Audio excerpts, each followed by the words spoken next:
Rest in peace to Leslie Wilson, from a lead singer of New Birth and then later with LTD. But of course, when you know about New Birth, Leslie Wilson, Dream Merchant, um, I can understand it. It had one of the most distinctive vocal tones I've ever heard in R&B and popular music.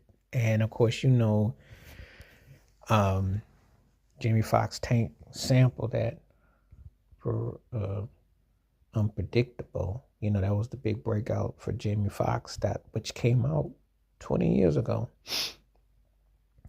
And he was trying to channel his vocals. Leslie Wilson doesn't really get his due unless of course you're an R&B aficionado. When you understand Dream Merchant and Wildflower, you understand the tone and the cadence. But Leslie Wilson had one of those voices that it just seemed like it hit you like it was smooth, but it had so much honesty to it. He had a distinctive way of phrasing.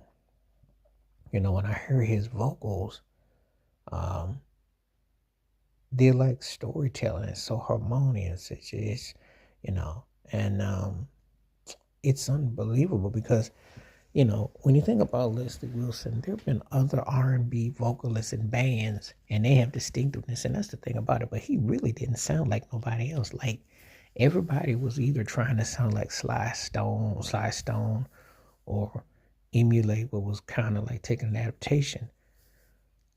Leslie Wilson sounded almost like it was like doo-wop, and it was smoothed out. It's kind of like when I think about Leslie Wilson's voice, it's almost like if have had Frankie Lyman lived and had a kind of like channeled a gritty, made Sam Cooke or made Jackie Wilson gritty, like an Otis Redding thing.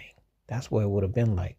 I think about Leslie Wilson, I think about cats like Joe Tex, a little bit, and Joe Simon. It's that kind of, it's that something in your punch kind of soul, the vocals, the tone.